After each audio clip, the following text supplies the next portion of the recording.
अस्सलामुअलैकुम। आप सबको खुश आमदीद कहते हैं हमारी इस चैनल में, जो आपके लिए लाएगा हर तरह की इंफॉर्मेटिव वीडियोस इंशाल्लाह। आज हम बात करेंगे दुनिया के सबसे बड़े फ्रॉडिये के बारे में, लेकिन वीडियो शुरू करने से पहले गुजारिश है कि हमारी हौसला अफजाई के लिए तहकीकात चैनल को लाइक और सब्सक्राइब करना मत भूलिएगा। शुक्रिया। तो आज हम बात कर रहे हैं एक ऐसे नौजवान की जो कि लंदन के एक बैनुल अक़वामी बैंक में मामूली सा कैशियर था। उसने बैंक के साथ एक ऐसा फ्रॉड किया जिसकी वजह से वो 20वीं सदी का सबसे बड़ा फ्रॉडिया साबित हुआ। वो कंप्यूटर की मदद से बैंक के लाखों क्लाइंट्स के अकाउंट से एक एक पेनी निकालता था और ये रकम अपनी बहन के अकाउंट में डाल देता था। और वो ये काम 15 बरस तक मुसलसल करता रहा, यहाँ तक कि उसने क्लाइंट्स के अकाउंट से कई मिलियन पाउंड चुरा लिए। आखिर में ये शख्स एक यहूदी ताजिर की शिकायत पर पकड़ा गया। ये यहूदी ताजिर कई माह तक अपनी बैंक स्टेटमेंट वॉच कर रहा था और उसे महसूस हुआ उसके अकाउंट से रोज़ाना एक पेनी कम हो रही है। चनाचा वो बैंक मैनेजर के पास गया, उसे अपनी साबिक बैंक स्टेटमेंट दिखाई और उससे तफ्तीश का मुतालबा किया। मैनेजर ने यहूदी ताजिर को खपती समझा। उसने कहका लगाया और दराज से 1 पाउंड निकाला और यहूदी ताजिर की हथेली पर रखकर बोला, ये लीजिए, मैंने आपका नुकसान पूरा कर दिया।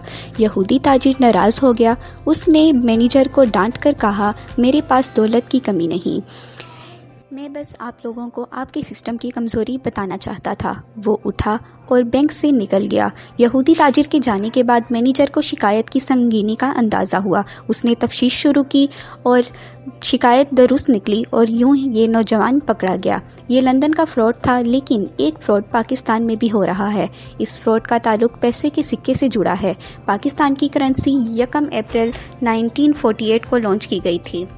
इस करेंसी में 6 सिक्के थे। इन सिक्कों में 1 रुपये का सिक्का, 8 अन्नी, 4 अन्नी, 2 अन्नी, 1 अन्नी अदना और 1 पैसे का सिक्का शामिल थे।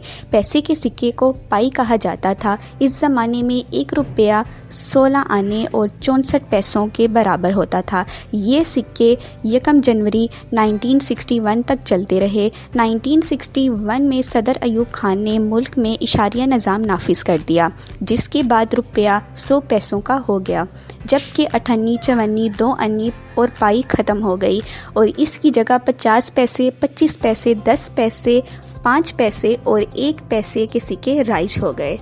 ये सिक्के जनरल ज़ियाउल हक के दौर तक चलते रहे, लेकिन बाद आहिस्ता आहिस्ता ख़त्म होते चले गए, यहाँ तक कि आज सबसे छोटा सिक्का 1 रुपये का है। और हमने पिछले 23 बरसों से 1 पैसे, 5 पैसे, 10 पैसे और 25 पैसे का सिक्का नहीं देखा। लेकिन क्यों? क्योंकि स्टेट बैंक ये सिक्के जारी ही नहीं कर रहा। लेकिन आप हुकूमत का कमाल देखिए, हुकूमत ने जब भी पेट्रोल, गैस और बिजली की कीमत में इजाफा करती है तो इसमें रुपयों के साथ साथ पैसे ज़रूर शामिल होते हैं। आप पेट्रोल के दर्जा ज़ाइल इजाफे ही को ले लीजिए। मसलन हुकूमत ने पेट्रोल की कीमत में 5 रुपये 92 पैसे इजाफा किया, जिसके बाद पेट्रोल की कीमत 62 रुपये 13 पैसे, हाई स्पीड डीजल की कीमत 62 रुपये 65 पैसे और लाइट डीजल की कीमत 54 रुपये 94 पैसे हो गई। अब सवाल ये है कि मुल्क में पैसे का तो सिक्का ही मौजूद नहीं, लिहाजा जब कोई शख्स अब 1 लीटर पेट्रोल डलवाएगा तो क्या पंप का कैशियर उसे 87 पैसे वापस करेगा? नहीं, वो बिल्कुल भी नहीं करेगा। चनाचा उसे लाजमन 62 की जगह 63 रुपये अदा करना पड़ेंगे। अब आप मज़ीद दिलचस्प सूरत हाल मुलाहिज़ा कीजिए। पाकिस्तान में रोज़ाना 3,20,000 बैरल पेट्रोल फ़रोख्त होता है। आप अगर इसे लीटर्स में कैलकुलेट करें तो ये 5,08,80,000 लीटर्स बनता है। आप अब अंदाज़ा कीजिए, अगर पेट्रोल सप्लाई करने वाली कंपनियां हर लीटर पर 87 पैसे उड़ाती हैं तो ये कितनी रकम बनेगी?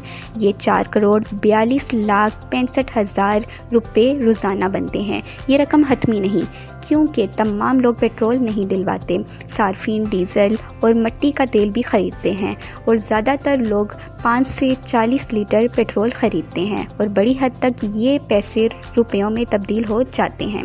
लेकिन इसके बावजूद पैसों की हेरा फेरी मौजूद रहती है। मुझे यकीन है कि अगर कोई माशी माहिर इस इशू पर तहकीक करे, वो पैसों की इस हेरा फेरी को महीनों को बरसों और बरसों को 30 साल से ज़रब दे तो ये अरबों रुपए बन जाएंगे। गोया हमारी सरकारी मशीनरी 30 वर्ष से चंद खुफिया कंपनियों को अरबों रुपए का फ़ायदा पहुंचा रही है और हमारी हुकूमत को मालूम तक नहीं। अगर हम इस सवाल का जवाब तलाश करें तो ये पाकिस्तान की तारीख का सबसे बड़ा स्कैंडल साबित होगा। ये भी हो सकता है कि इस करप्शन का वॉल्यूम 4.5 करोड़ रुपए ना, लेकिन इसके बावजूद ये सवाल अपनी जगह मौजूद रहेगा कि जब स्टेट बैंक पैसे का सिक्का जारी ही नहीं कर रहा तो हुकूमत करेंसी को सिक्कों में क्यों माप रही है और हम ग्राउंड फिगर में कीमतों का तयन क्यों करते हैं। हम 62 रुपये 13 पैसों को 62 रुपये कर दें या फिर पूरे 63 रुपये कर दें ताकि हुकूमत और सार्फिन दोनों को सहूलत हो जाए। हुकूमत अगर ऐसा नहीं कर रही तो फिर इसमें यकीनन कोई ना कोई हेरा फेरी ज़रूर मौजूद है, क्योंकि हमारी हुकूमतों की तारीख बताती है हमारी ब्यूरोक्रेसी कोई ऐसी गलती नहीं दोहराती जिसमें उसे कोई फ़ायदा ना हो।